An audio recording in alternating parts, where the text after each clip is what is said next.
En cette année 2026, s'il y a bien un personnage qui fait tourner toutes les conversations autour de l'univers Marvel, c'est Victor Von Doom, plus connu en version française sous le nom du Docteur Fatalis.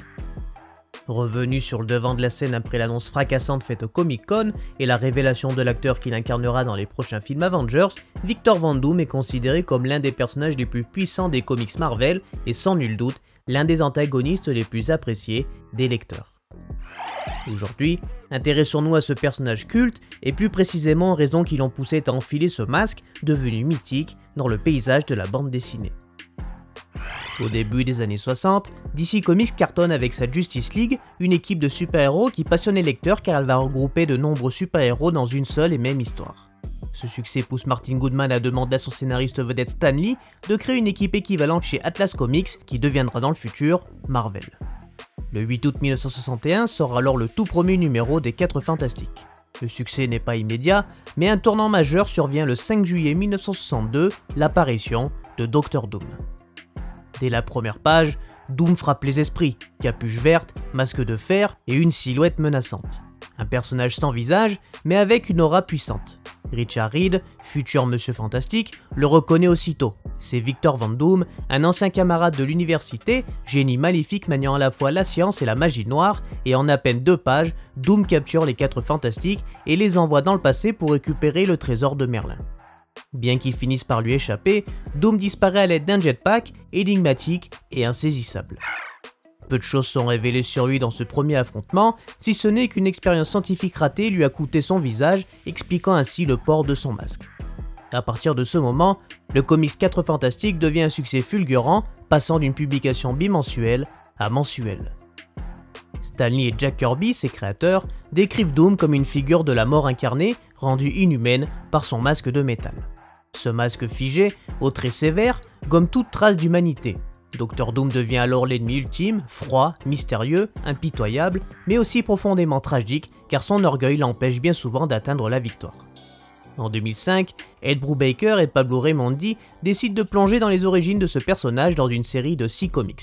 On découvre un Victor Von Doom né au sein d'une communauté gitane, fils d'une mère sorcière et d'un père guérisseur. Il perd ses 2 parents sous le joug des oppresseurs de la Latverie et rongé par la colère, il s'enferme dans la magie noire et la science, ce qui l'amènera plus tard à intégrer un laboratoire américain où il rencontre Reed Richards. Une expérience visant à libérer l'âme de sa mère des enfers tourne mal, provoquant une explosion qui va le défigurer à tout jamais. Plutôt que d'y voir un échec, Doom y voit là la marque du démon qu'il a rencontré dans les enfers. Incapable de se regarder dans un miroir, il fuit pourchassé par l'armée et les Russes qui tenteront de l'enrôler jusqu'à ce qu'il trouve refuge au Tibet. Là-bas, il tentera de perfectionner sa magie noire et des moines lui forgeront une armure et un masque. Dr Doom est enfin né.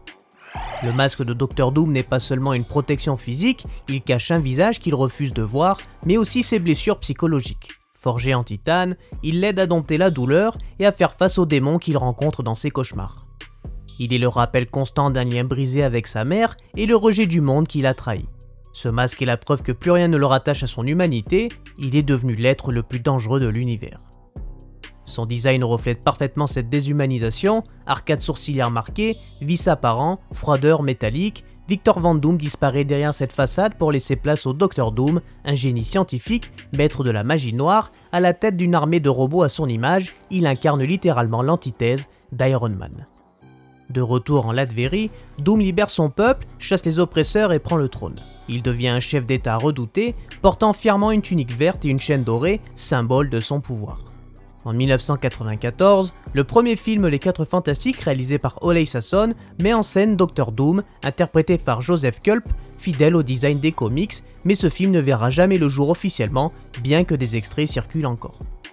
En 2005, les 4 Fantastiques de Team Story arrivent enfin sur le grand écran, avec cette fois-ci dans le rôle de Victor Von Doom, Julian Mickman qui interprète ici une version bien plus réelle du Dr Doom. Il est un homme d'affaires hypnotisé par lui-même, et cela dès les premières secondes lorsque l'on nous montre une statue de lui-même tout en métal. Un rapport à son futur masque qui est déjà entreposé dans son bureau comme un cadeau du peuple de Latverie pour son aide.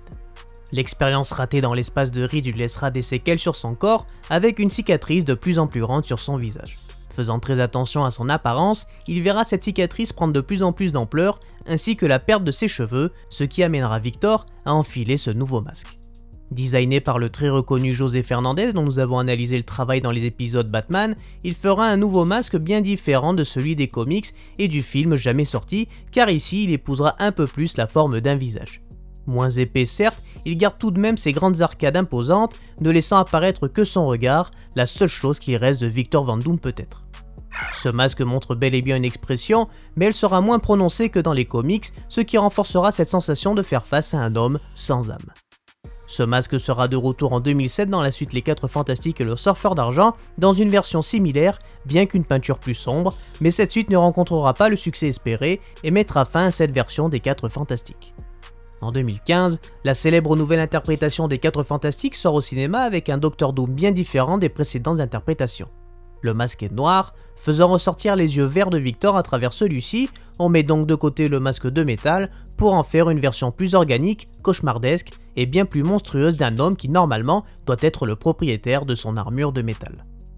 Le masque de Victor Van Doom est plus qu'un accessoire, il incarne la tragédie d'un enfant brisé devenu tyran. Symbole de la douleur, de vengeance, de génie déchu, il est le reflet d'un homme en guerre avec le monde, mais aussi avec lui-même. Vous n'êtes pas sans savoir que ce personnage va revenir très prochainement au cinéma dans Avengers Doomsday, et tel un symbole, celui-ci sera interprété par nul autre que l'interprète de Tony Stark, Robert Downey Jr.